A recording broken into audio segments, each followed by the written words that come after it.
Bismillahirrahmanirrahim. Assalamualaikum warahmatullahi wabarakatuh. Waalaikumsalam. Waalaikumsalam warahmatullahi wabarakatuh. Alhamdulillahirabbil alamin. Puji syukur mari kita panjatkan kepada Allah Subhanahu wa taala atas limpahan rahmat dan dayanya sehingga kita semua dapat berkumpul di pagi hari ini dalam keadaan sehat walafiat. Salam serta salam tak lupa kita haturkan kepada Nabi Agung kita Muhammad sallallahu alaihi wasallam. Teman-teman, Bapak Ibu, Bapak Ibu ini rahmat Allah, termasuk juga teman-teman mahasiswa yang berbahagia. Selamat datang kembali pada pagi hari ini. Insya Allah kita akan melanjutkan diseminasi magang semester genap 2020-2021, sesi yang keempat berarti nggih. Yang keempat setelah hari Senin ada sesi pagi, sesi siang, kemudian hari ini ya karena ada satu dan hal nggih, ada jadwal dosen yang kita sesuaikan sehingga beberapa mahasiswa dilepas dari sesi utamanya. Oke, tidak apa-apa.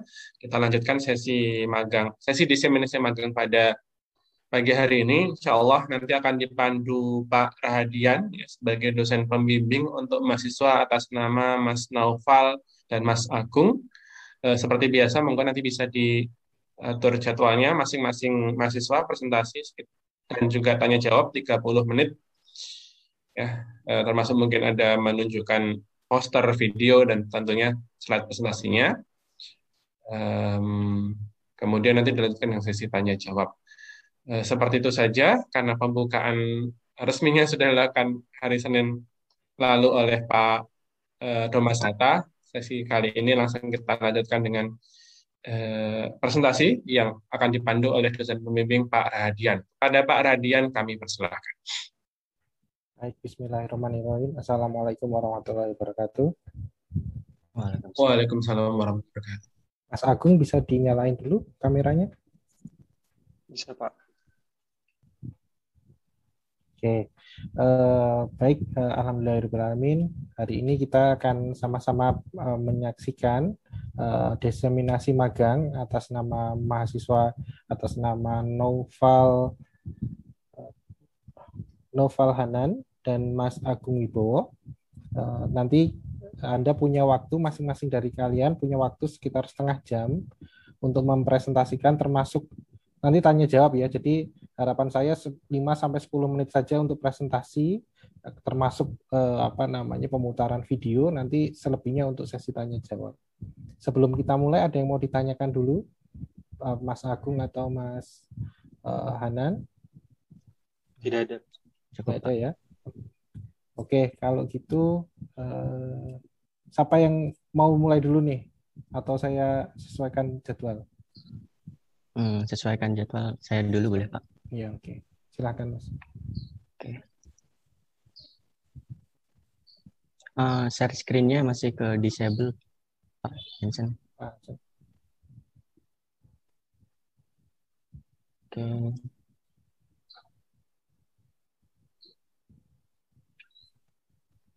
Coba sekarang? Udah bisa Pak. Oke, mungkin untuk poster dan videonya dulu ya.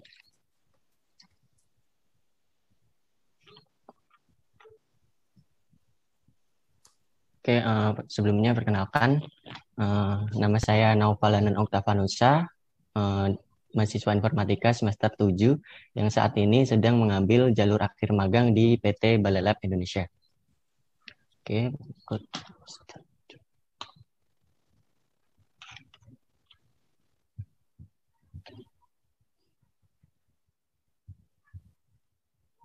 Oke.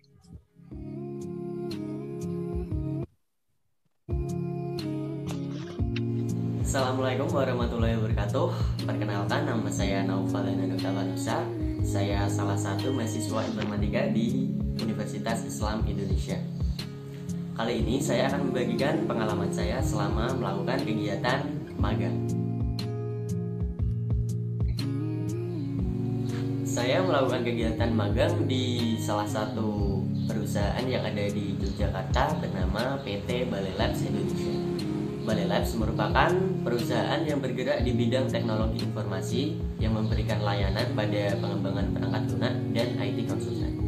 Balai Labs berfokus pada pembuatan, pengembangan, dan optimasi website serta aplikasi berbasis mobile. Di Balai Labs, saya berperan sebagai web developer. Tugas saya adalah membuat, mendesain, mengembangkan, dan memodifikasi suatu halaman web. Keseharian saya selama melakukan pekerjaan biasanya diawali dengan membuka halaman GitLab pada bookmark yang sudah saya siapkan sebelumnya. Lalu saya mencari task yang masih terbuka yang sudah disiapkan oleh lead developer untuk dapat saya kerjakan. Setelah mendapatkan task yang akan dikerjakan, task tersebut dapat dipindahkan dari label open ke dalam label join untuk selanjutnya dapat dikerjakan. Setelah task tersebut selesai dikerjakan, task tersebut dapat dipindahkan ke dalam tabel review untuk selanjutnya dapat direview oleh lead developer. Setelah jam kerja berakhir, saya mengisi timesheet yang sebelumnya disiapkan oleh project manager. Timesheet ini berfungsi untuk mencatat apa saja pekerjaan yang sudah saya lakukan setiap hari.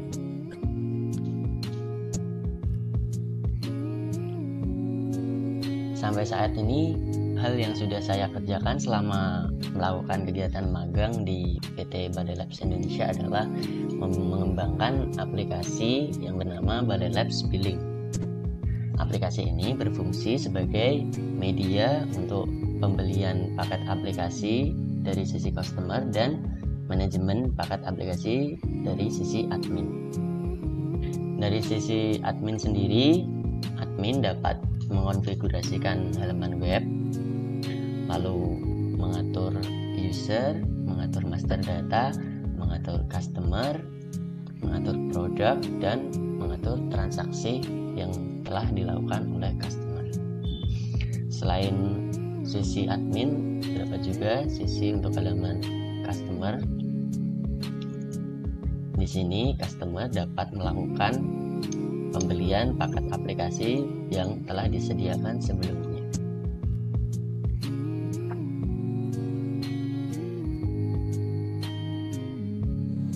Oke, demikian cerita tentang pengalaman saya selama magang di PT Balai Labs Indonesia. Apabila ada kata yang menyinggung, saya mohon maaf. Terima kasih. Wassalamualaikum warahmatullahi wabarakatuh.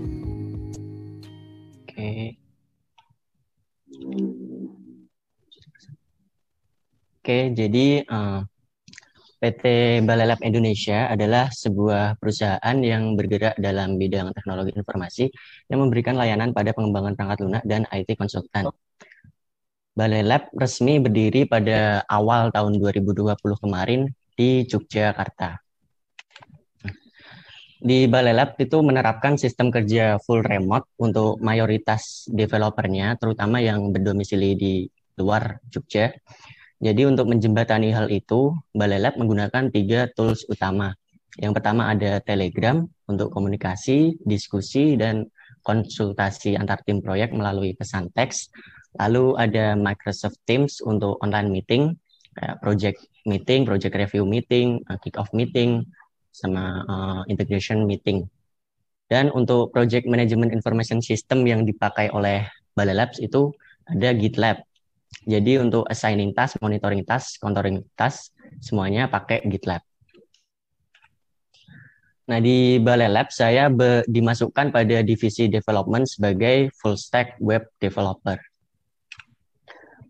Untuk selama kurang lebih 4 bulan magang di PT Balai Lab Indonesia sebagai full stack web developer, saya dimasukkan ke satu proyek namanya proyek billing.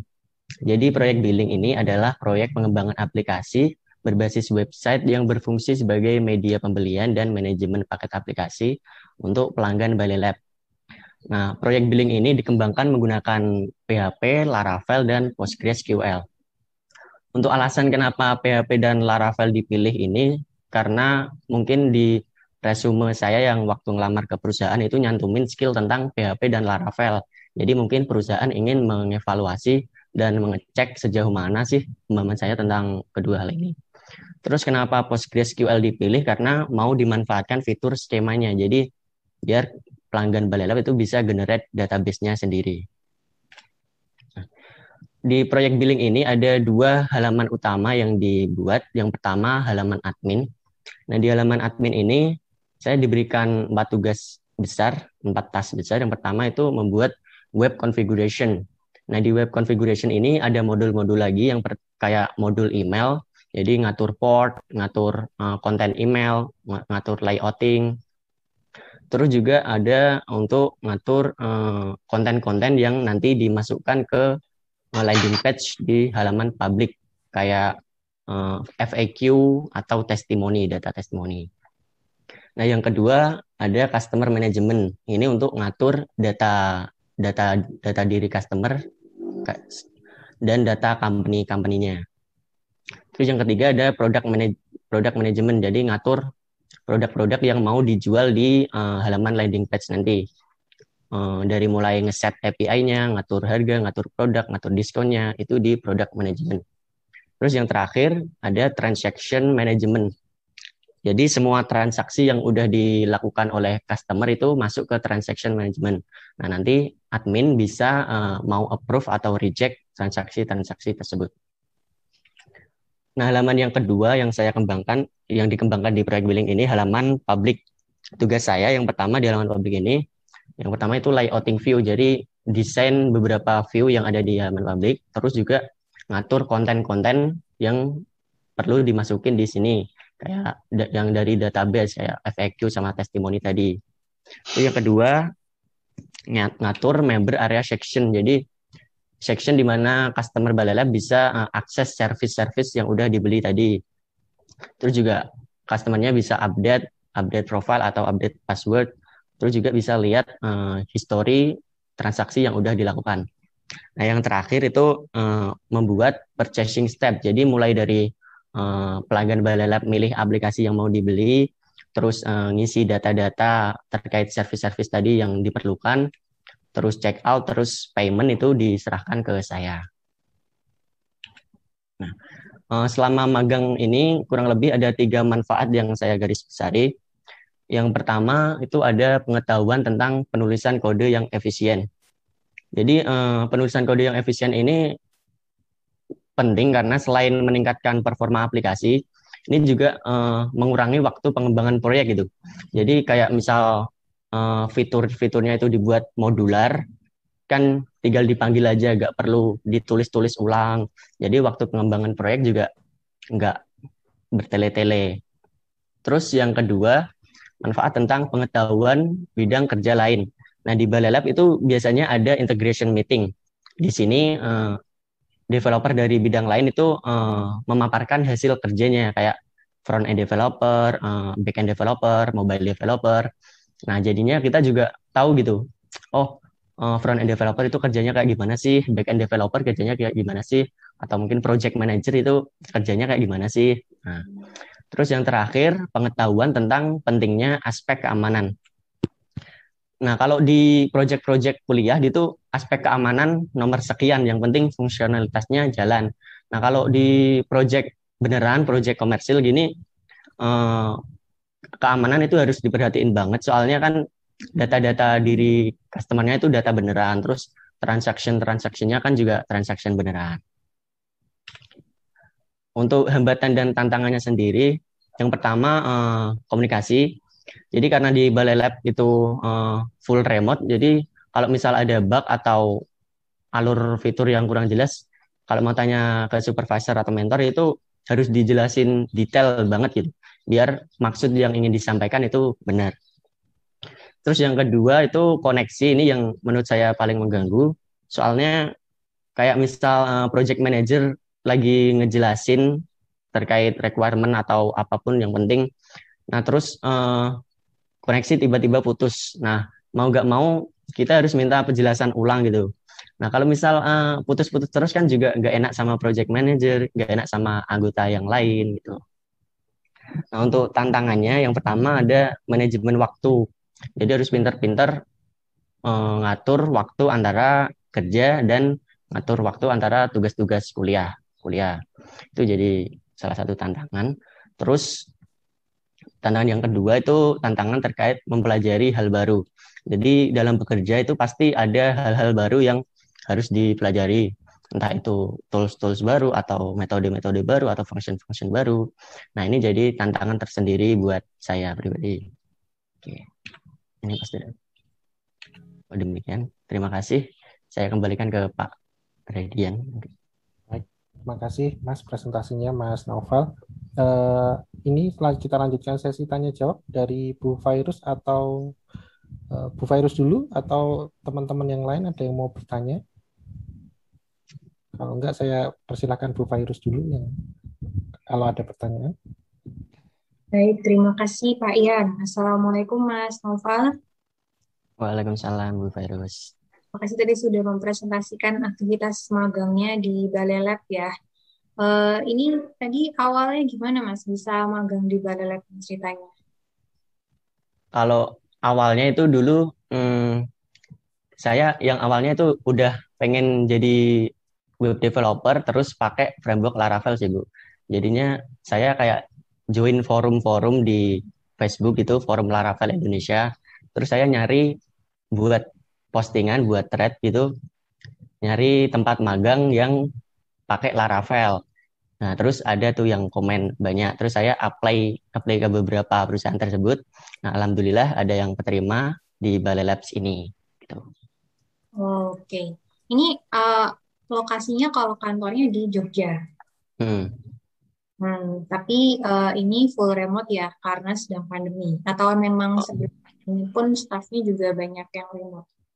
Memang full remote sih Bu. Itu perusahaannya standarnya full remote kerjanya. Jadi Sistem kerjanya. meskipun nggak pandemi pun juga remote ya. Oke, di sana ada berapa orang staffnya Mas? Kalau staff keseluruhan saya kurang tahu, tapi kalau developernya itu kurang lebih 12 Bu. Nggak pernah ada kayak gathering gitu ya? Belum sih Bu. Kalau meeting paling antar tim proyek aja gitu. Tim Kalau aja yang ya. keseluruhan belum pernah. Ini berarti udah berapa lama Mas magangnya? Dari awal April sampai sekarang kurang lebih 5 bulan sih. 5 bulan, berarti tinggal 5 bulan Bu. Baru 4 Mas. April, Mei, Juni, Juli, baru 4 bulan. Maret dari Maret. Berarti tinggal 1 bulan. Nah, tinggal 1 bulan. Oke, ini tadi kan satu proyek ya, satu proyek 5 bulan tuh di satu proyek itu terus.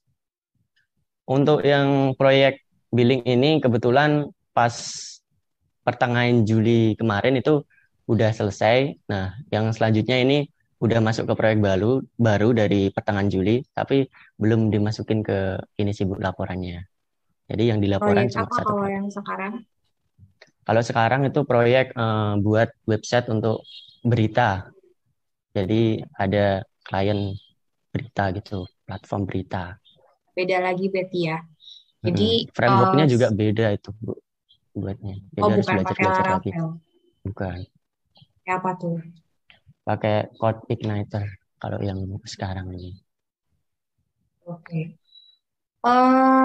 Tadi tuh berarti proyek billing ini tergabung 1 bulan ya, 4 bulan ya. Jadi maksudnya apakah pertama kali masuk di bulan Maret itu Mas Naufal langsung dimasukkan ke proyek billing ini atau misalnya kayak ada masa-masa adaptasi dulu atau gimana? Kalau minggu pertama itu biasa adaptasi, terus juga mempelajari kode standar perusahaan sih Bu. Jadi gimana sih alur modul-modulnya itu buatnya kayak gimana, terus function-functionnya itu kalau di Balai Labs standarnya kayak gimana gitu penulisannya. Dari seminggu. Staff di sana atau mungkin mentor atau apa ya pembimbing lapangan atau itu misalnya komunikasi kan tadi lewat Google Sheet, terus ada untuk pembagian task pakai GitLab ya, untuk misalnya kayak komunikasi, konsultasi, ada hambatan atau misalnya diskusi apa gitu melalui apa Mas? Kalau saya kebanyakan kalau konsultasi itu lebih banyak pakai Telegram sih Bu. Kalau misal kepepet banget, misal kayaknya lewat pesan itu nggak bisa, udah mentok, saya coba coba minta online meeting gitu pakai Microsoft Teams biasanya. Hmm. Berarti kalau kayak meeting yang sinkron itu ada rutinnya nggak, Mas? Kalau untuk bahas project, biasanya seminggu sekali review project seminggu sekali hari Jumat. Oh, emang ada ya, berarti di dalam tim itu aja ya. Itu tim Mm-mm. proyek billing berarti ya. Mm. Di tim proyek billing ini komposisinya seperti apa ya, Mas? Kalau komposisinya ini eh, baru itu sih Bu, ini juga termasuk proyek tes saya kan. Jadi eh, sebagian besar kerjanya itu saya aja, terus anggotanya itu yang terlibat itu project manager sama lead developer sebagai supervisor juga sama saya sendiri. Nah itu 3 orang jadi totalnya. Ini jadi sebenarnya proyek emang ada klien yang membutuhkan atau sebagai ujian aja bagi Mas Novel? Ini product owner-nya Balai Lab sendiri. Jadi kalau misal eh, ini proyeknya udah benar, udah memenuhi kriteria, nanti di deploy gitu Bu. Oh, jadi ini nanti yang menggunakan adalah Balai Lab ya, bukan Mm-mm. klien gitu ya. Bukan Balai Lab sendiri. Ini berarti web developer ini karena tadi komposisinya cuma bertiga berarti ya. Ada PM, lead programmer sama Mas Novel ya tadi ya. Mm-mm. Ini full stack ya. Iya Bu. Oh, terus ini kayaknya 4 bulan itu macam-macam sekali ya. Ada tadi web configuration, customer management, purchasing step dan lain. Bikin dari scratch atau emang udah ada template-nya, tinggal konfigurasi apa disesuaikan dengan kebutuhan Balai Labs atau gimana Mas Novel? Kalau terkait desainnya itu udah ada desain besarnya itu udah disiapin dari Balai Labs. Terus kalau terkait pengkodeannya itu udah disiapin juga kayak permissionnya ACL-nya itu udah disiapin dari Balai Lab juga. Jadi kita tinggal melajarin gitu, terus nambah-nambahin gitu sih Bu. Kalau yang disiapin itu paling ACL-nya aja sama desain besarnya. Lainnya ACL saya apa ya? yang buat. ACL, saya taunya access control list. ACL apa nih? Iya, asal kontrol di Oh situ Bu. benar, Roll-roll ya, rollnya. soalnya. Jadi misalnya kayak Permission juga. dokumen proses bisnisnya gitu udah ada dari Balai Lab. Mas Novel tinggal mengerjakan, tinggal mengkodekannya saja dari Mm-mm. udah jadi udah ada kayak diagramnya, alurnya dari sini mau kemana, purchasing step-nya juga diagramnya, alurnya seperti apa tuh sudah ada. Tinggal dibuat kode programnya gitu kah? Eh, Kalau yang disediain itu database-nya, diagram terkait database sama ya alurnya sih. Bu. Cuma kalau alurnya kayaknya nggak terlalu didokumentasiin. Jadi kalau alurnya itu biasanya di project meeting baru dijelasin, nggak ada dokumentasinya. Berarti ini Mas Naufal juga nggak juga bukan yang membuat database-nya ya, database-nya udah disediakan, Mm-mm. terus dikasih tahu ini fiturnya ini, terus Mas Naufal membuat gitu ya. Nah, Mm-mm. kayak tadi bikin web configuration, kan nanti misalnya ada ngatur port, bisa kirim email dan lain-lain. Dan itu Mas Naufal ini mengkonfigurasi atau membuat kayak fitur emailnya itu sudah ada ngambil dari mana gitu atau bikin sendiri dari nol atau gimana? Kalau portnya itu karena belum di deploy ini jadi masih masih pakai data dummy sih Bu. Hmm. Jadi cuma nggak cuma ngatur portnya ini nanti masuk ke mana, terus aksesnya di mana gitu, nggak sampai Kode programnya nyiapin sih maksud data-data. saya, misalnya kayak kode program kan email kan cukup kompleks ya, misalnya kayak berarti kan ada Hmm. bagian menulis email, nanti connection ketika dikirim. Nah, itu tuh kode-kode programnya itu tuh udah ada template-nya atau Mas Nova cari-cari tahu sendiri, digabungin satu-satu, beneran coding dari nol gitu atau gimana? Nah itu kebetulan kemarin itu saya kan ya itu nggak ngerti, terus tanya sama supervisor, Pak ini saya kurang ngerti, ada bisa dicontohin nggak ya Pak? Nah, terus supervisornya nyontoin kalau manunya alurnya itu kayak gini, nulisnya kayak gini. Terus saya nyesuaiin lagi, ya tak sesuaiin lagi lah ininya, sama cari-cari baru sih, cari referensi-referensi tambahan. Kalau yang purchasing step juga begitu kah? Soalnya kan kalau purchasing step kan berkaitan dengan transaksi pembelian kan cukup berisiko ya. Kalau misalnya dari yang nggak pernah bikin sebelumnya, terus bikin purchasing step ini, apakah eh, Mas Noval juga mengerjakan sendiri dari nol atau udah ada base-nya atau gimana? Kalau purchasing step dari nol sih Bu, cuma nanti di review lead developernya terkait rule-rule-nya itu udah bener apa belum gitu. Terkait ini nggak boleh Mas, kalau ini gini ini. Nah, rule-rule-nya lah intinya direview lagi biar aman. Ini karena hanya bertiga, berarti tadi dijelaskan juga kalau kayak dokumentasi agak kurang ya, misalnya kayak dokumentasi eh, entah terkait dengan rancangan sistemnya atau mungkin hasil sistemnya atau apa gitu. Mm-mm. Agak kurang Bu. Terkait diagram-diagramnya juga nggak terlalu banyak. Ya, ini ada pertanyaan yang juga ditanyakan oleh Mas Rafid ya, saya juga sudah menyiapkan pertanyaan yang mirip. Jadi kan tadi salah satu yang dibahas sama Mas Naufal adalah salah satu poin pentingnya karena tadi ada pembelian juga adalah berkaitan dengan kontrol keamanan. Nah, ini kalau Mas Rafid pertanyaannya apa saja aspek keamanan yang sudah diterapkan di proyek yang Anda kerjakan. Jadi ya pertanyaan saya juga mirip sih. Jadi kalau mengontrol keamanan ini apa saja Mas tadi yang diperhatikan? Ada Kalau ada standar yang digunakan atau pakai feeling aja? kalau standar sih nggak ada, paling atur rule-rule tadi dari lead developernya. Terus kalau dari tes pribadi, saya pernah pen test ke apa kayak modulnya di Balai Lab, modul di proyek Blink ini. Nah, itu juga saya jadi tahu kalau bisa gitu. Intinya ada celah gitu. Terus saya coba dari pengalaman itu saya coba ke web sekawan.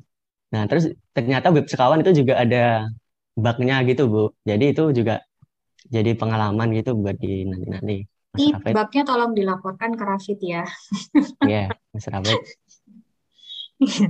Jadi Saya udah pentasnya laporan ke itu juga sih, ke webnya sekawan. pentasnya pakai komen manual gitu atau pakai tools, Mas? Pakai kalau pentestnya saya itu sih, Bu, di komennya, konsol, konsol. Oh, Di oh, hmm, nggak pakai tools. Apa kan tools pentest juga udah banyak ya? hmm, cuma belum sempat belajarin yang pakai tools baru. Oke, terus sekarang ini full stack, jadi ini kayak palu gada ya, apa lu mau dua ada.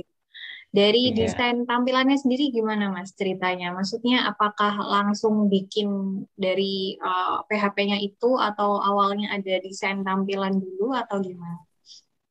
Ya, kalau desain besarnya itu udah ada Bu, kayak template-nya. Ini kan pakai template Vesper ada. Oh, mana ya?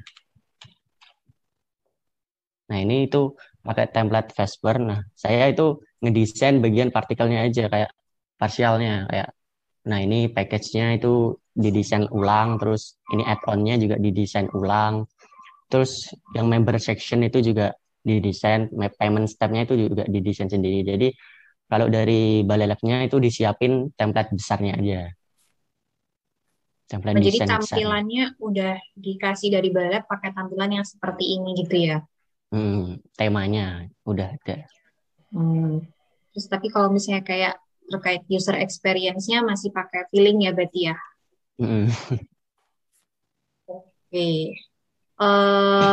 Kan tadi berarti pekerjaannya sebenarnya cukup banyak ya.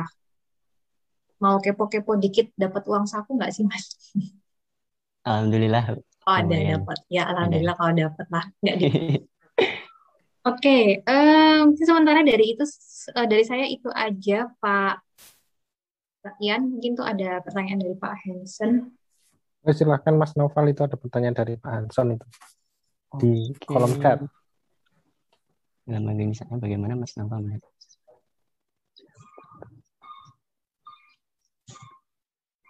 Oke. Kalau dari manajemen itu menurut saya masih kurang ya, soalnya kan juga Balai Lab ini baru berdiri 1 tahun, 1,5 tahun resmi berdiri, dan berdirinya kan awal 2020 kemarin. Jadi menurut saya manajemennya itu masih kurang, soalnya juga terkait dokumentasi itu juga masih rada kurang sih. Jadi developernya masih harus pakai eh, harus ada porsi lebih untuk mikirin dokumentasi itu sih Pak.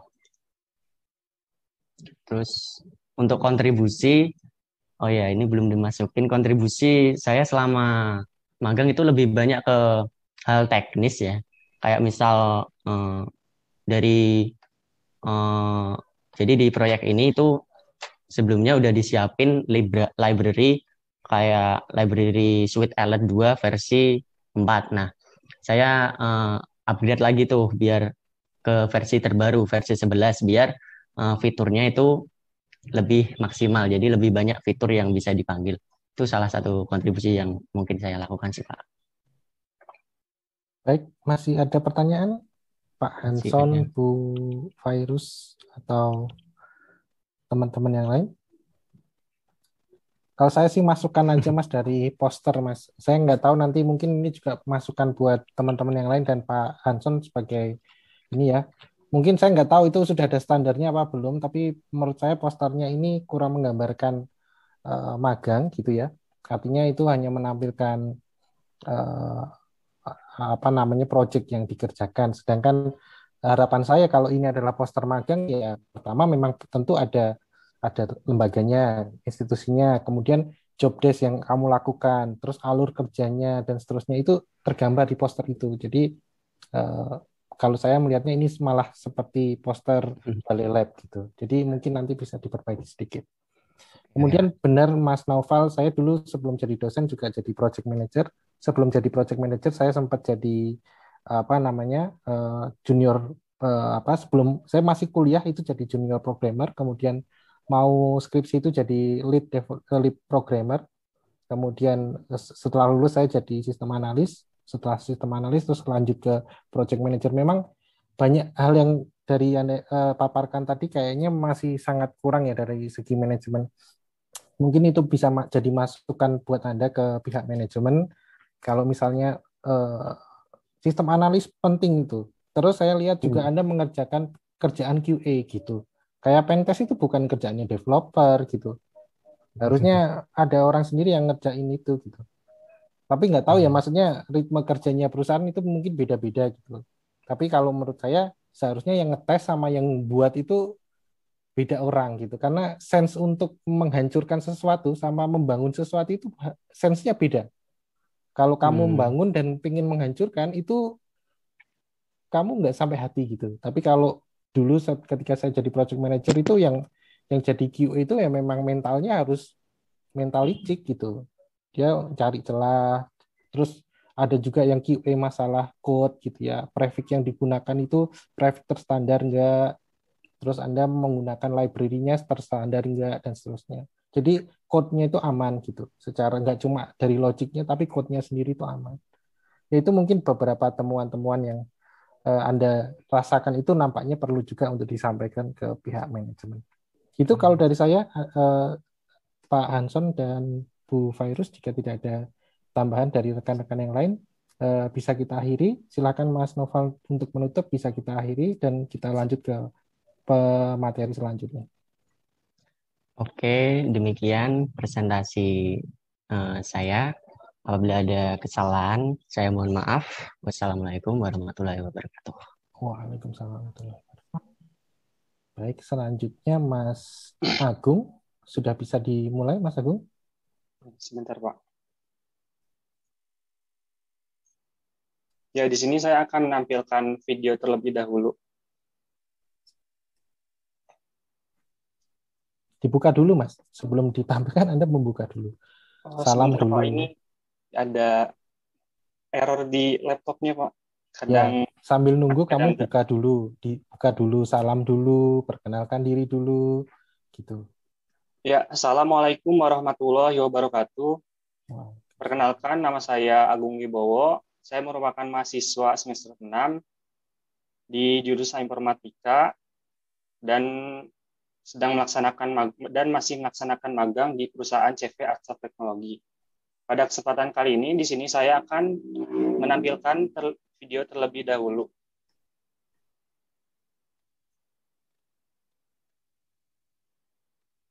Suaranya belum masuk, Mas.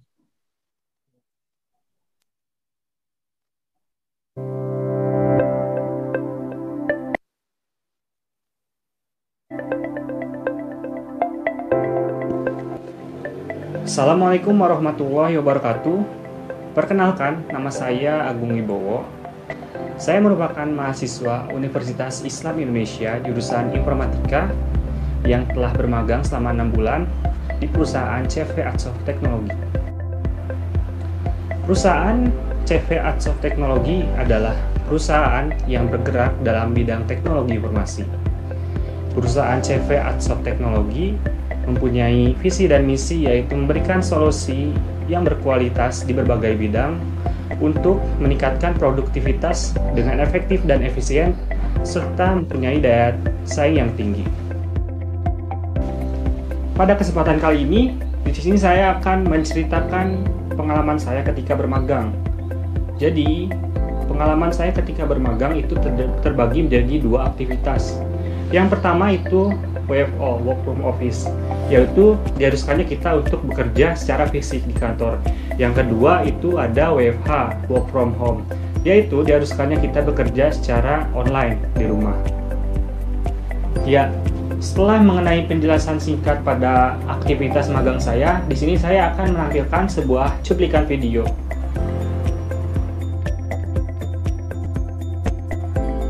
Ya, ini merupakan suasana kondisi saya ketika bekerja di kos. Pertama-tama, membuka laptop, lalu membuka aplikasi Discord untuk melihat informasi yang diberikan oleh mentor dan melaporkan taks proyek yang sudah dikerjakan. Setelah membuka Discord, lalu membuka Android Studio.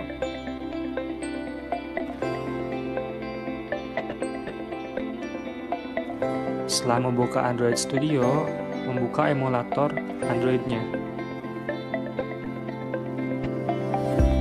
Setelah membuka emulator Android, kita langsung dapat mendebug aplikasi yang akan kita buat untuk di-develop. Di sini harus lumayan support sabar, karena kan Android Studio ini merupakan aplikasi berat.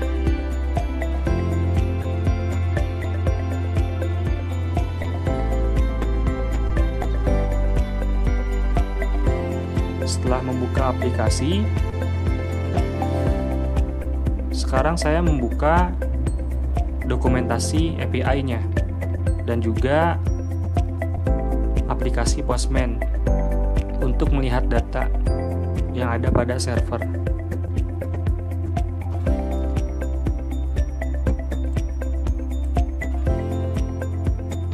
Nah, sekarang mari kita ngoding.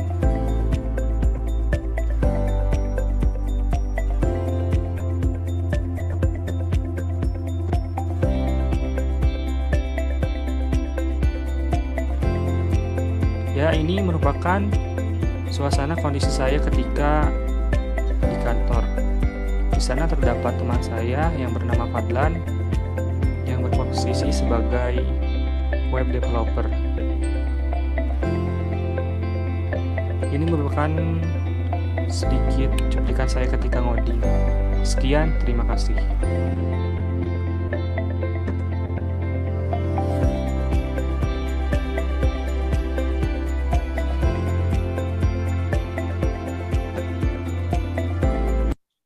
Ya, untuk video tadi mungkin hanya segitu. Dan sekarang akan melanjutkan ke halaman awal presentasi. Jadi, pada presentasi kali ini terdapat beberapa poin yang akan saya jelaskan. Yang pertama itu tentang CV Atsaf Teknologinya sendiri, yaitu perusahaannya. Yang kedua itu ada penjelasan posisi kerja saya, yaitu deskripsinya. Yang ketiga itu rutinitas magang saya. Yang keempat itu aktivitas magang saya. Di sini terdapat proyek yang saya ikuti Dan yang kelima itu refleksi diri, terdapat manfaat, disertai dengan kendala hambatan, dan yang terakhir itu ada poster dan vlog. Ya, masuk ke poin yang pertama, yaitu tentang CV Arts of Technology. Jadi, CV Arts of Technology adalah perusahaan yang bergerak dalam bidang teknologi informasi. Dalam pengembangan dan perancangan sistem informasinya, perusahaan ini mengedepankan efektivitas dan efisiensi kinerja sumber daya perusahaan. Jadi pada perusahaan ini mengembangkan teknologi informasi pada berbagai bidang seperti pendidikan, pemerintahan, industri, dan kesehatan. Ya, ini merupakan tempat lokasi magang saya yang pada Jalan Mojosari, Raya nomor 10, Kalangan Batu Retno, Kecamatan Banguntapan, Bantul, Daerah Istimewa, Yogyakarta. Poin yang kedua itu penjelasan posisi kerja saya. Jadi posisi kerja saya di perusahaan CV Arts of Technology ini menjadi Mobile Flutter Developer. Apa sih Mobile Flutter Developer ini? Jadi Mobile Flutter Developer adalah pengembang perangkat lunak yang terfokus untuk mengembangkan aplikasi mobile menggunakan Flutter. Flutter-nya sendiri adalah sebuah framework yang diciptakan oleh Google. Jadi Flutter ini dapat mengembangkan aplikasi mobile, yaitu Android dan iOS hanya dengan satu basis kode dengan menggunakan bahasa pemrograman Dart. Poin yang ketiga itu ada rutinitas magang saya. Yang pertama itu memasuki kantor sesuai jadwal. Jadi di perusahaan CV Arts of Technology ini menyelenggarakan WFH dan WFO semenjak pertama kali kegiatan magang dimulai. Untuk WFO-nya ini dilaksanakan 2 hari setiap minggunya, yaitu hari Senin dan hari Rabu. Sedangkan untuk WFH-nya sendiri dilaksanakan setiap 3 hari di minggunya, setiap minggunya, yaitu hari Selasa, Kamis, dan Jumat. Untuk jamnya sendiri, setiap harinya dimulai pada pukul 8.45 hingga pukul 16.30. Yang kedua itu ada komunikasi melalui Discord. Jadi Discord ini adalah aplikasi sosial media yang digunakan untuk berkomunikasi. Setiap diskusi dan taks yang sudah dikerjakan harus dilaporkan kepada mentor melalui aplikasi ini. Yang ketiga itu ada integrasi dengan GitHub. Jadi GitHub ini adalah version control system yang menyediakan layanan untuk menyimpan repositori proyek. Jadi setiap taks magang yang telah diselesaikan diharuskan untuk update proyek pada aplikasi GitHub ini. Yang terakhir ini ada komunikasi data melalui Postman. Jadi Postman-nya sendiri adalah sebuah aplikasi yang berfungsi sebagai REST client untuk uji coba REST API. Jadi pada Postman ini digunakan untuk melihat data-data pada proyek dan dapat mensimulasikannya seperti add, edit, dan delete.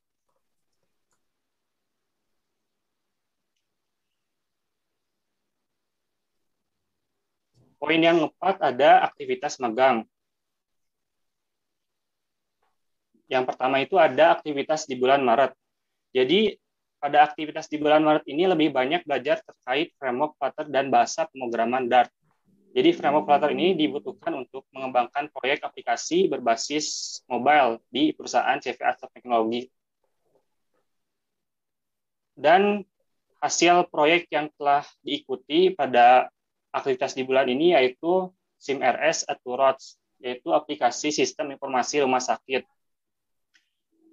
Halaman yang sudah dibuat pada aplikasi ini yaitu halaman login, halaman home, halaman sidebar, halaman layanan, halaman kunjungan, baru halaman tambah kunjungan, dan halaman daftar kunjungan.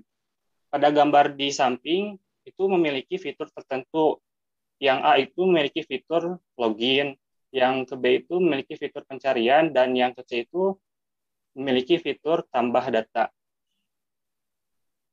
Untuk desainnya sendiri, tampilan mobile SIMRS itu mengikuti tampilan website SIMRS yang sudah dibuat oleh perusahaan sebelumnya. Dan masih dikembangkan oleh teman saya bernama Fadlan juga, magang di CV Arts of Technology. Aktivitas yang kedua itu ada aktivitas di bulan April, Mei, dan Juni. Jadi pada aktivitas ini mempelajari tentang cara mengimplementasikan blog. Jadi bloknya sendiri adalah sebuah desain pattern yang bertujuan untuk memisahkan state dan logic dari tampilan sehingga dapat mempermudah pembaruan aplikasi. Desain pattern ini lalu diterapkan kepada aplikasi yang saya akan ikutkan, yang telah saya ikuti, yaitu Apps of e-Government. Apps of e-Government-nya sendiri adalah aplikasi sistem pertanggungjawaban pembangunan daerah. Terdapat sebuah data yang akan ditampilkan kepada pengguna. Halaman yang sudah dibuat pada aplikasi ini yaitu halaman splash screen, halaman login, hingga halaman menu yang telah ditampilkan pada slide ini.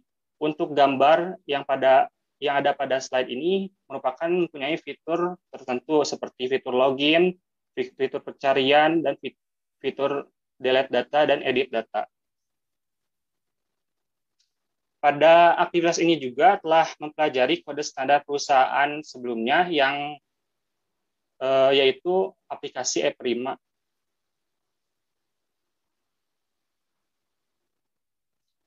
Nah, pada aktivitas ini juga desain aplikasi Apps of e-Government itu mengikuti tampilan aplikasi mobile e-Prima dengan mempunyai banyak modifikasinya. Aktivitas selanjutnya itu lebih banyak mengembangkan proyek Memayu. Jadi proyek Memayu ini adalah aplikasi sistem informasi kepegawaian. Pada aplikasi ini juga telah menerapkan desain pattern block yang telah dijelaskan pada slide sebelumnya. Pada halaman ini yang sudah dibuat yaitu halaman splash screen, halaman login, hingga halaman riwayat pangkat. Dan untuk desainnya sendiri mengikuti desain sebelumnya e-Prima, tetapi lebih mengikuti yang sudah ditentukan oleh perusahaan.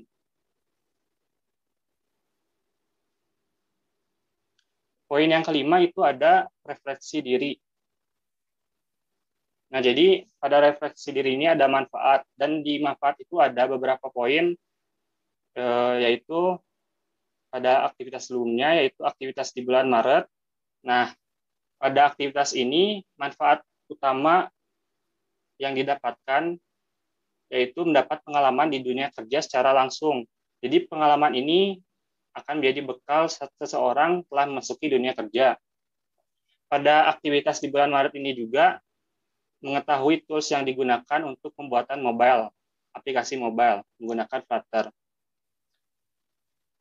Di aktivitas berikutnya mengetahui pengetahuan tentang cara mengimplementasikan sebuah arsitektur perangkat lunak dengan menggunakan desain pattern block.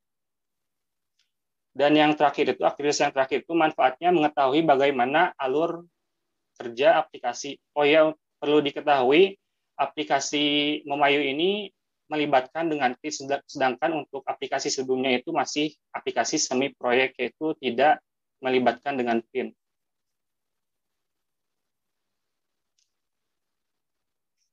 Yang selanjutnya itu ada kendala, hambatan, dan tantangan.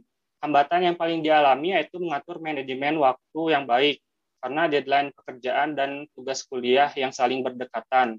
Untuk kendala, hambatan, dan tantangan di berbagai aktivitas, yaitu aktivitas di bulan Maret, tantangannya itu beradaptasi dengan lingkungan perusahaan, mempelajari tools baru yang akan digunakan, dan menerapkan penggunaan framework Flutter.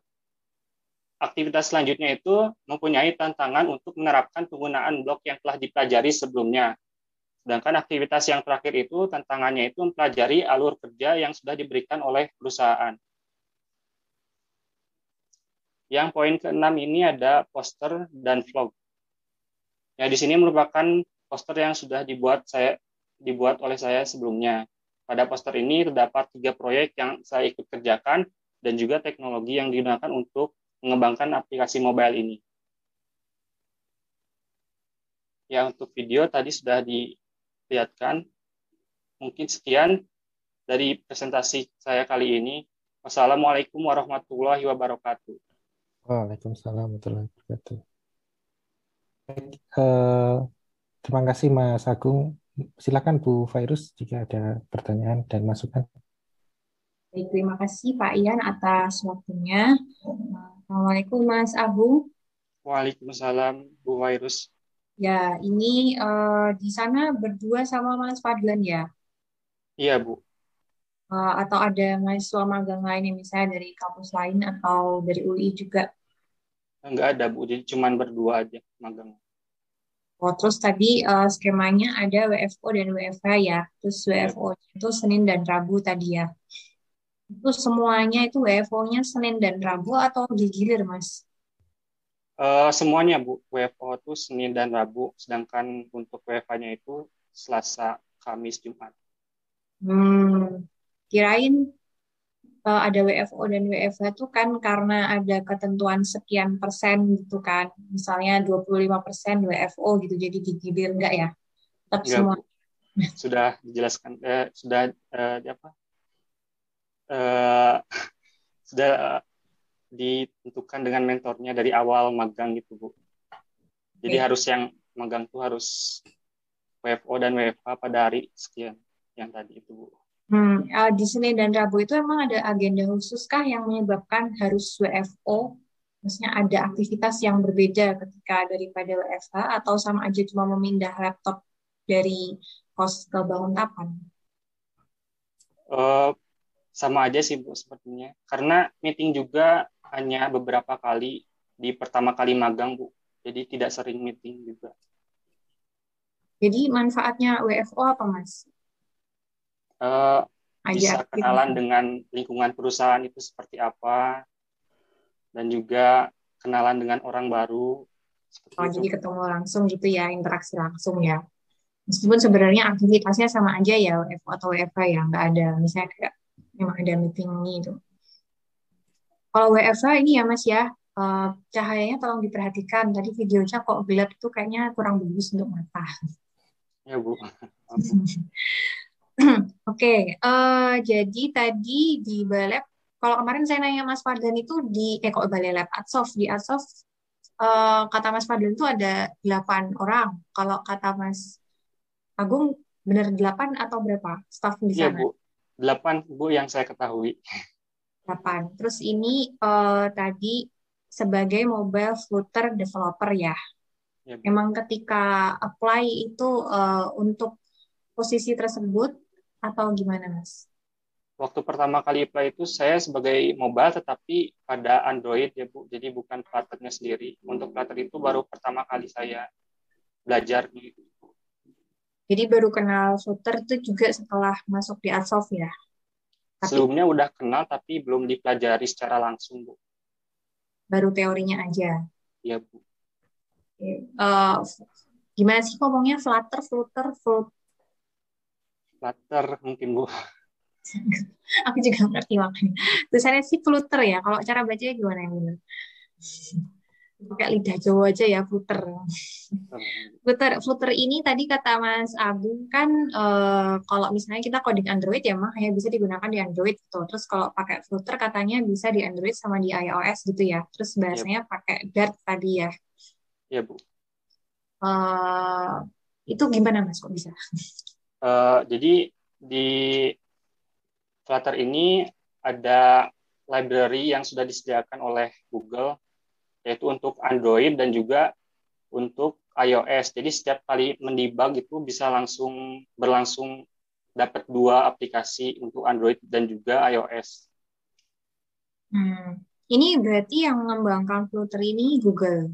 Tadi katanya Google yang Google, pasti. ya, Bu. Oke. Terus ini berarti front end dan back end-nya semuanya pakai Flutter ini ya Mas atau gimana? Soalnya saya kurang familiar nih soalnya dengan Flutter. Jadi pada posisi saya ini lebih banyak front end-nya sih, Bu. Untuk back end-nya pakai API sama Oh, back end developer softnya. kalau back end-nya pakai API berarti back end-nya udah harus mature dulu ya, udah harus jadi dulu ya, udah jadi emang. Iya, Bu. Sambil dikerjain juga sih, Bu. Jadi masih berlangsung gitu secara berbarengan. Yang API-nya ini, yang membuat API-nya itu dari web developer-nya atau Mas Agung yang akan menggunakan? Dibuat dari back end developernya Jadi sendiri. tinggal pakai ya, Jadi, ya Bu, tinggal manggil-manggil aja. ya Bu, Dikasih dokumentasinya gitu ya. ya Bu, Maksudnya emang dari developernya ada bikin dokumentasi, oh untuk nge-call API-nya tuh gini caranya gitu. ya Bu. Langsung dikasih tahu cara menggunakannya itu. Ini linknya untuk API ini. Berarti untuk fitur-fiturnya juga menyesuaikan dari yang web ya? Ya Bu. Atau ada yang berbeda? Misalnya ada yang hanya bisa dilakukan di web, tidak bisa dilakukan di mobile application misalnya. Atau semuanya bisa? Untuk saat ini sih mengikuti API yang sudah dibuat sama Adsoft-nya sendiri. Dan untuk fiturnya sendiri itu saya belum tahu yang web itu seluruhnya itu bakal bagaimana dan mobile-nya itu bakal bagaimana, Bu. Seperti itu, Bu. Jadi kalau dari proses bisnis sistemnya sendiri berarti cuma mengikuti dari webnya ya, atau ada panduan dokumentasinya atau gimana? Untuk aplikasi SIM-RS dan juga Adsoft e-Government itu mengikuti websitenya, tetapi untuk Memayu ini ada aliran kerjanya itu, Bu. Udah dikasih dokumentasinya dari mentor. Berarti tinggal dieksekusi aja ya. Iya, Bu. Terus ini kan berarti lebih ke arah front end ya. Itu terkait dengan user experience-nya apakah ada sendiri atau pakai feeling aja atau gimana? Pakai feeling aja sih, Bu. Terus mengikuti juga desain yang diikuti sebelumnya. Kayak Ya webnya, web SIM-RS tadi dan kayak juga contohnya tadi yang bisa makan dengan Prima tadi apa tadi Mas? Adsoft eGov ya. ya, Mobile Bu. app-nya Adsoft eGov disesuaikan dengan E-Prima. E-Prima ini tuh aplikasinya Kominfo ya, Jogja atau Ya. aplikasi dari mana? Kalau yang saya ketahui Kominfo Jogja, Bu. Oke. Terus kalau dibikinnya tampilan yang sama nih, ini memang atas titah dari eh, pembimbing lapangannya dibikin sama dengan E-Prima atau inisiatif Mas Agung sendiri? Eh, dia di itu, Bu. Jadi disuruh ya, Bu, disuruh sama pembimbing lapangannya untuk seperti ini, tapi jika lebih bagus lagi bisa dimodifikasi. Hmm. Berarti Mas Agung bisa masuk ke E-Prima ini ya? Ini kan presensi ya, Ya, Bu. terus Resensi. bisa masuk. Kok tahu tampilannya dalamnya seperti apa Ya, atau Bu. cuma dari Soalnya kode perusahaannya juga yang dikasih itu aplikasi ini, Bu, aplikasi e-Prima. Jadi bisa tahu pakai gitu. akun itu kan presensi ASN ya? Ya, Bu, ASN. Terus masuknya gimana? Login. Ada di Play Store juga, Bu. Aplikasinya sudah di Play Store. Hmm? Terus bisa masuk. Nggak harus ASN yang bisa masuk. Sudah dikasih sama sama Adsoft-nya sendiri sih, Bu. Dikasih oleh mentor NIP sama passwordnya. Jadi bisa masuk aplikasinya. ASN siapakah itu? Oke, jadi terus di plug gitu doang dari tampilannya, fiturnya apa aja dijadiin mobile Adsoft eGov atau ada improvement apa nih? Untuk aplikasi e-Prima ini beda sama Adsoft e-Government ya, Bu. Kalau e-Prima ini kan untuk presensi mobile, untuk Adsoft e-Government ini data apa ya, Bu? Sistem pertanggungjawaban, jadi tentang data-data daerah seperti itu, Bu. Lebih ke data-data daerah gitu ya, Iya, Bu. macam visualisasi dari data-data gitu ya. Iya, Bu. Tapi ini tampilannya cuma dashboard aja. Sebenarnya ada juga ya contoh tampilan misalnya kayak visualisasi data daerah atau apa gitu ada. Iya, Bu. Kayak seperti ini, Bu. Ada data-data, terus pencarian, Kalau sama bayangan saya soalnya kalau kayak data daerah itu kan untuk memudahkan pengguna itu lebih ke insight ya Mas. Misalnya kayak bentuknya grafik atau ya biasanya dalam bentuk grafik lah ya untuk memudahkan. Ini kan berarti nanti penggunanya siapa sih? penggunanya. Sebenarnya, Bu, jadi sama mentor itu belum dijelaskan secara mendetail ya Bu. Jadi langsung hanya mengerjakan tasknya langsung. Jadi kan maksudnya ini kalau misalnya bayangan saya tadi, saya pikir penggunanya adalah ya apa orang-orang yang bekerja di pemerintahan gitu kan. Jadi untuk memudahkan melihat data masyarakat, berarti kan enaknya pakai grafik, insight apa kan gitu. Kalau ini itu kan data detail banget ya. Apakah berarti yang menggunakan itu masyarakat umum bisa menggunakan atau gimana? Nggak dikasih info ya? Iya Bu, nggak dikasih infonya. Nah, terus kamu membayangkan tampilan ini tuh siapa yang menggunakan atau ya pokoknya fitur ini gitu. Bagaimana? Iya Bu, jadi mengikuti fitur yang ditentukan sama mentornya Bu. Jadi di dashboard ini ada pertama itu fitur-fitur apa, terus selanjutnya apa gitu Bu. Jadi mengikuti mentor aja Bu. Oke, berarti memang seperti itu. Terus tadi katanya ada yang ini ya di Asof ini Mas Agung ada yang proyek dan ada semi proyek gitu ya. Iya Bu. Kalau proyek itu berarti tim gitu ya. Atau gimana? Kok saya nggak, kalau semi proyek tidak melibatkan tim atau dikerjain sendiri gitu. Tidak melibatkan clean Bu. Oh, Clean. L apa? Clean. Clean Jadi tuh apa ya? Clean yang itu Bu. klien. Klien. Clean. Clean itu bersih, makanya aku bingung. Clean bersih. Klien Klien. Bu. Oh, tidak melibatkan klien. Jadi kalau tapi semuanya pakai tim ya, ada timnya. Yang tanpa klien tadi yang ini Arts of Ego ini berarti tanpa klien. Ya Bu. Sama diususkan untuk belajar juga sih Bu, Adsoft sama SIM RS ini. Kalau yang rumah sakit tadi berarti yang termasuk yang klien, yang pakai klien. Yang semi klien, yang pakai klien itu yang Memayu Bu. Aplikasi Memayu. Ya. Yang rumah sakit malah nggak ada kliennya, itu kan buat rumah sakit Mas. Untuk website-nya sendiri itu ada kliennya Bu, tetapi untuk mobile-nya sendiri diususkan untuk belajar juga. Memayu tadi pegawai ya, itu juga buat Adsoft sendiri tanpa klien ya?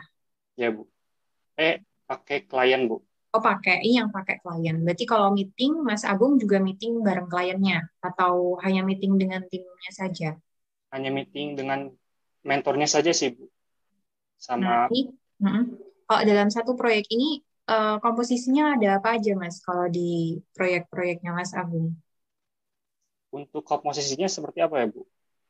Misalnya satu tim nih ada kayak tadi Mas Novel 3 orang, ada PM, ada lead developer, sama ada web developer. Nah, kalau misalnya ini contohnya di Memayu ini kan tadi katanya proyek yang ada kliennya. Nah, ini tuh proyeknya itu komposisi timnya itu seperti apa? Yang saya ketahui sih baru project manajernya yaitu mentor saya sendiri dan juga ada back-end dan juga mobile developernya. Oh, ada mobile developer, ada itu maksudnya Mas Agung atau ada orang sendiri beda lagi? Saya Bu, saya sendiri Bu. Oke, jadi kalau meeting bertiga tuh ya, bertiga apa tadi? Meetingnya langsung sama mentor saya Bu, jadi berdua. Oh, jadi nggak ada meeting bareng sama web developernya? Iya, nggak ada juga Bu. Nggak ada komunikasi sama sekali sama web developernya? Iya, nggak ada Bu. Jadi tahu tadi call apa cara manggil API-nya juga dari project manager, bukan dari web developernya. Kalau call API itu dari back-end juga Bu. Komunikasinya kan melalui Discord, jadi dikasih tahunya lewat Discord gitu Bu. Ini di Discord nggak ada, misalnya channel khusus proyek itu gitu, isinya ada yang terlibat gitu nggak ada. Discordnya langsung satu perusahaan. Iya Bu. Ya mungkin itu kayak ada beberapa pertanyaan ya di chat ya. Yang pertama tadi dari Mas Rafiq nih, desain pattern, blok, dan provider. Ya, tadi saya juga bertanya-tanya sih, desain pattern blok tadi itu maksudnya gimana tuh Mas? Jadi desain blok ini dirancang untuk mudah dipahami, terus digunakan juga oleh developer lainnya, developer baru, misalkan ada developer baru di Adsoft gitu. Terus desain pattern ini juga membantu pembuatan aplikasi kompleks yang tersusun dari komponen-komponen kecil dan juga mudah dites, Bu. Itu kayak apa sih? Saya kok masih belum paham. Jadi desain patternnya tuh bedanya dengan desain pattern lainnya tuh gimana? Ini kalau perbandingannya Mas Rafid bedanya sama yang provider. Ada ya desain Eh, provider atau gimana? karena saya di sini baru menggunakan blog saja, Bu, jadi masih kurang mengetahui juga tentang provider, Bu.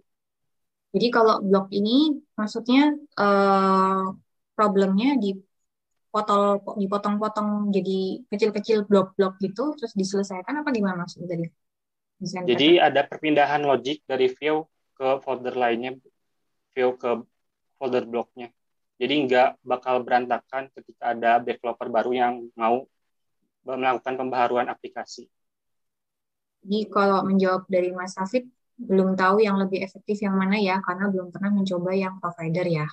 Ya, Kalau dari Mas Imam ini, apakah tampilan sudah dilakukan testing agar responsif di device yang memiliki rasio layar berbeda-beda? Ya bisa ya. Jadi karena kalau di contohnya aja Android kan macam-macam ya ukuran layarnya Mas.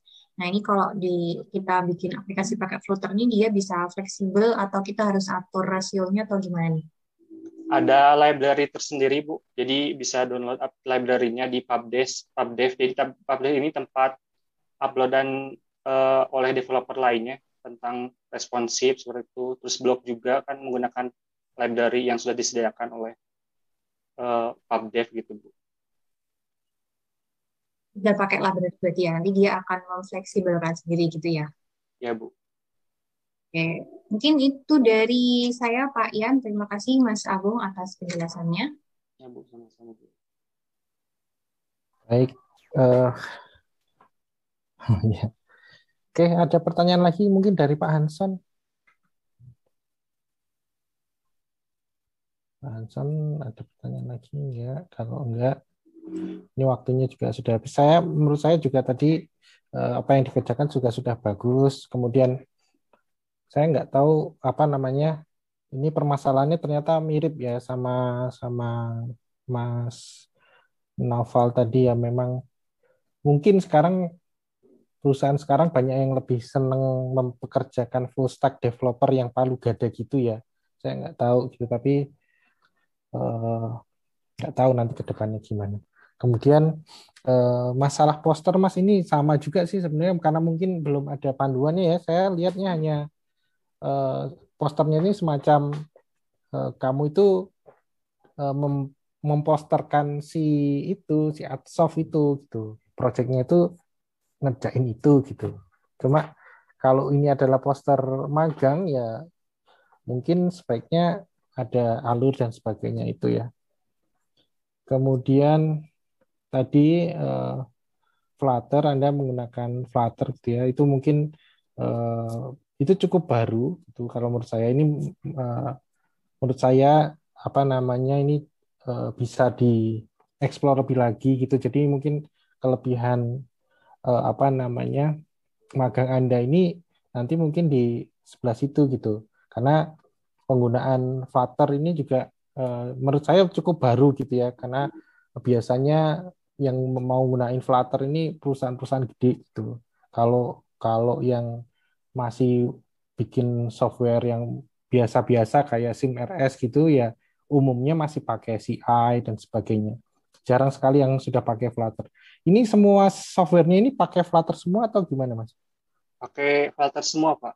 Hanya yang mobile apa sama webnya juga? Kalau webnya itu kemarin Fadlan itu pakai Falcon, Pak. Oh, nggak pakai Flutter juga tuh? Nggak full integrated Flutter tuh? Enggak, jadi beda untuk Hmm, webnya. ya. Kenapa nggak full integrated aja ya? Tapi ya mungkin sudah ada dulu mungkin ya. Mungkin sudah ada, mungkin terus perusahaannya pengen mencoba Flutter. Oke, terima kasih Mas Agung, sudah bagus presentasinya. Mungkin uh, enggak Mas, sekarang sudah ada Flutter 2 Mas Rafid. Itu sudah stabil. Mereka klaimnya stabil kok. Jadi nggak ada masalah. Bukan masalah stabil. Mereka stabil kalau yang Flutter 2. Jadi apa namanya nggak ada masalah. Coba nanti kunjungi websitenya Flutter. Mau lihat apa namanya lebih tahu lagi. Oke, gitu. Terima kasih presentasinya. Mungkin bisa kita akhiri karena ini adalah presentasi sesi terakhir. Saya akhiri. Billahi taufik wal hidayah. Assalamualaikum warahmatullahi wabarakatuh. Saya kembalikan ke Pak Hanson mungkin. Ya, terima kasih kepada Pak Radian yang telah memandu jalannya diseminasi untuk kedua mahasiswanya ya dalam bimbingannya. Alhamdulillah telah selesaikan bersama ya. Diseminasi, presentasi dan menyampaikan hasil pekerjaan magangnya ya, pelaksanaan magang telah dilaksanakan selama mungkin 4-5 bulan yang lalu. Masih ada beberapa sepertinya memang masih ada pekerjaan ke depan yang masih belum selesai sekitar ya tinggal 1 bulan sih ya, tapi itu bisa diselesaikan untuk kemudian ya next pekerjaan ke depan berarti sudah mulai menyusun laporan tugas akhirnya ya, mungkin bisa di draft atau bahkan bisa juga nyicilnya bisa dua arah gitu, bisa dari papernya dulu bisa atau dari laporannya bisa. Tapi ada salah satu kelebihan teman-teman magang di sini dibandingkan mungkin teman-teman penelitian gitu kan ya.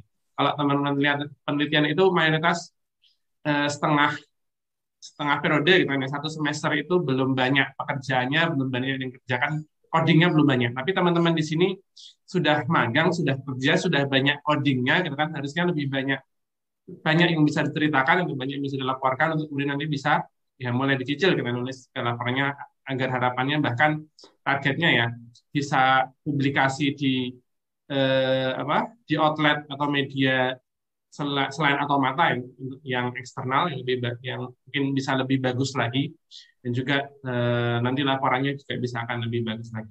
Kira-kira seperti itu. Sekali lagi kami terima kasih pada Pak Radian juga Bu Ferus telah menjadi pembimbing dan juga penguji. Terima kasih juga pada teman-teman yang telah hadir, baik itu yang presentasi ataupun yang tidak, yang menyaksikan di sini. Kita akhiri dengan sama-sama membaca hamdalah. Alhamdulillahirabbil alamin. Sekali lagi kami terima kasih. Sampai berjumpa lagi untuk yang 2019 mungkin di seminasi magang berikutnya ya. Dan yang 2018 di sini di sesi pendadaran mungkin lebih bagus lagi. Assalamualaikum warahmatullahi wabarakatuh.